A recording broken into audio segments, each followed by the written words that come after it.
नमस्कारम।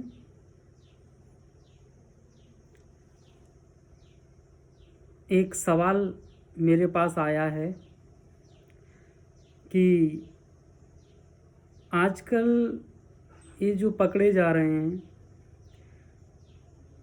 आसाराम जैसे कांड सामने आ रहे हैं, बिच्छू चेतन जैसे, मजनू चेतन जैसे लोग ये अध्यात्म की यात्रा पर निकलते तो हैं, लेकिन बाद में भटक जाते हैं। इसका कारण क्या है? सवाल बहुत अच्छा है और इसका जवाब मैं देना चाह रहा हूँ कि इसका भटकने का मुख्य कारण है जन्मों जन्मों के संस्कार, बुद्धि के द्वारा हुआ वैराग्य।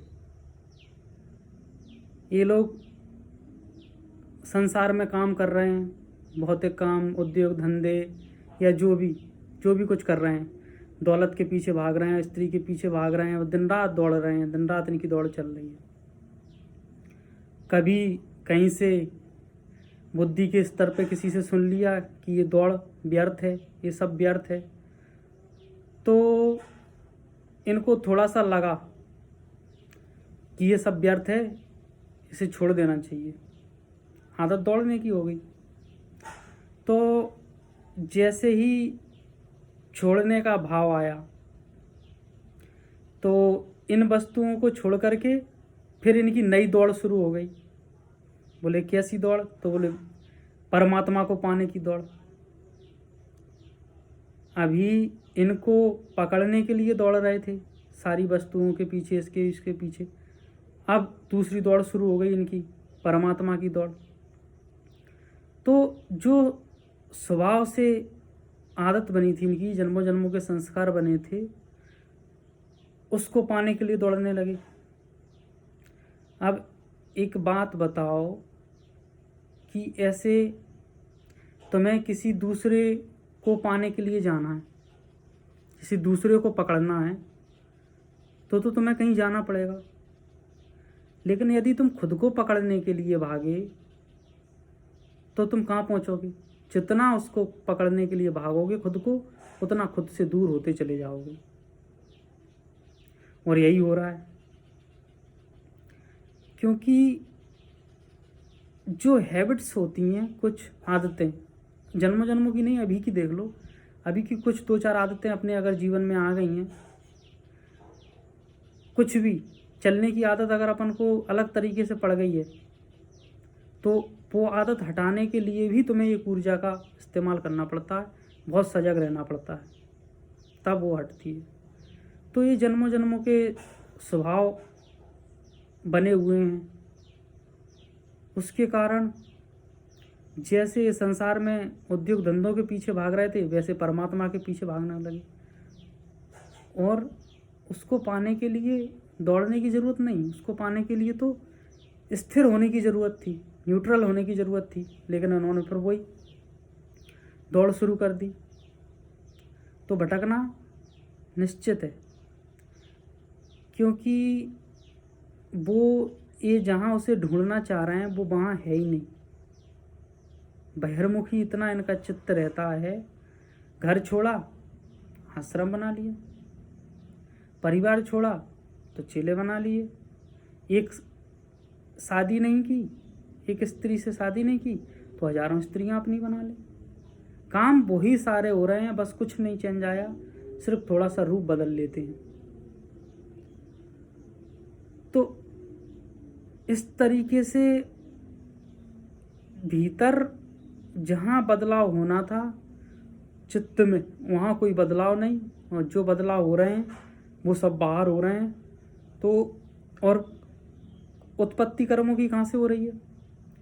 भीतर जहाँ हमारे संस्कार पड़े हैं, जैसे स्प्रिंग होती है, उसको आप खूब ऐंठ दो, खूब मरोड़ दो, उसको टाइट कर दो, तो स्प्रिंग अपने आप खुलती है, अपने आप खुलती है। अगर उसे रोकना चाहो तो एक बल लगाना पड़ता है।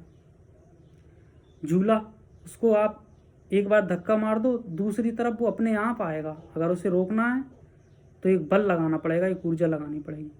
वैसे ही जो संस्कार बन गए हैं भीतर, क्रोध के, काम के, वासना के, वो दिन भर उनका स्मरण होता रहता है और उसी तरीके से हमारे बाहरी जीवन में नए कर्मों का मल्टीप्लाई होकर निर्माण होता रहता है। वही जो भीतर पड़ा है वही बार प्रकट हो रहा है। तो उस वहाँ जाके जहाँ काम करना था वहाँ काम किया नहीं, काम पूरा बाहर करने की कोशिश करते हैं।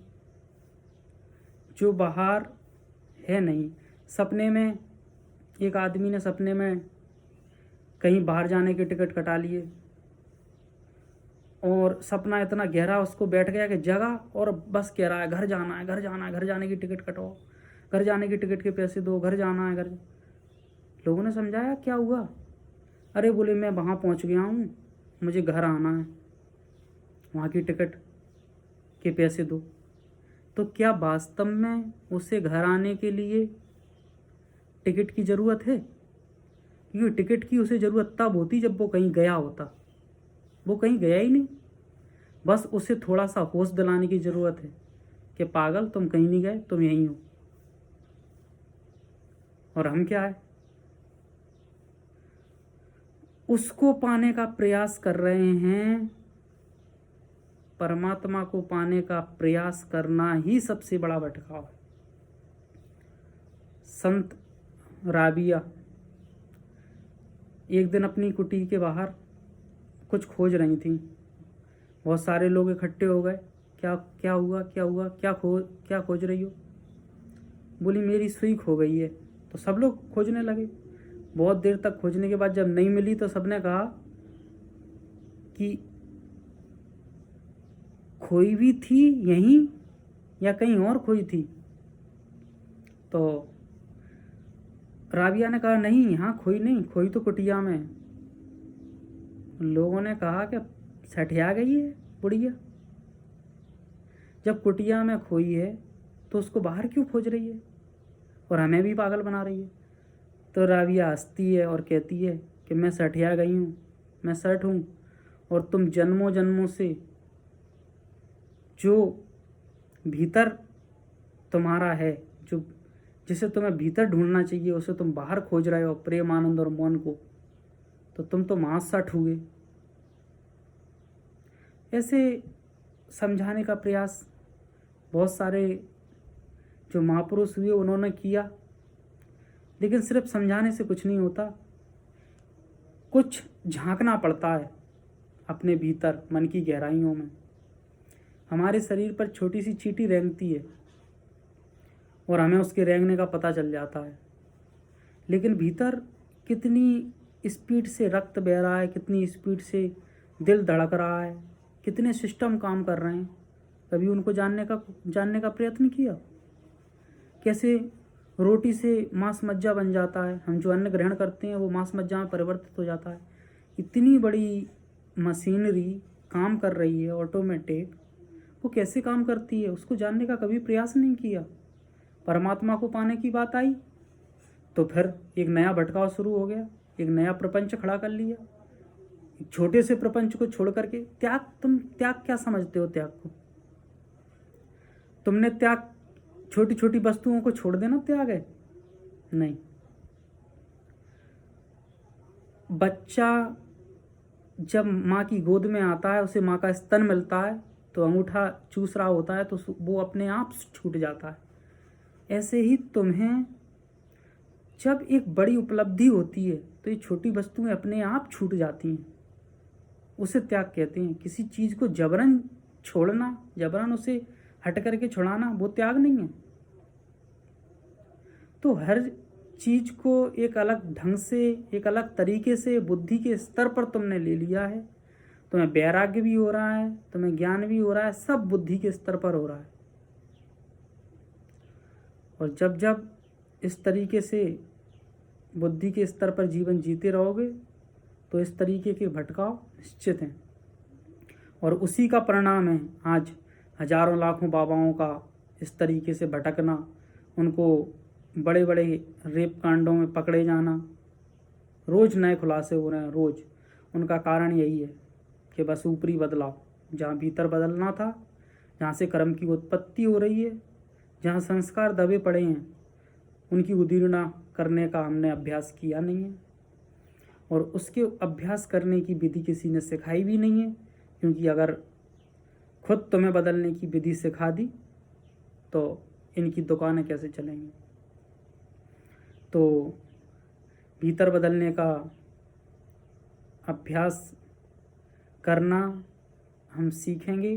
कुछ इतना बड़ा अभ्यास भी नहीं है, हम सांसों की गति पर ही अगर ध्यान देने लगेंगे, क्योंकि जैसे ही कोई विकार जगता है तो सांसों की गति बढ़ जाती है, और जब हमारा चित्त शांति में होता है तो हमारी सांसों की गति घटने लगती है।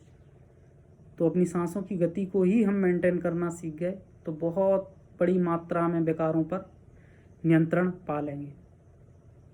और जो बिच्छू चेतन और मजनू चेतन पे हमें हंसी आती है उनकी बातें सुन सुन करके, कि वो दूसरों की बुद्धि की बात कर रहे हैं कि दूसरों की बुद्धि नष्ट हो गई है, उनका बातें वो सही कर रहे हैं मजनू चेतन, लेकिन वही है कि रावण ने अपने आप को कभी गलत समझा नहीं, हिरण्यकशिपु अपने आप को भगवान समझता रहा।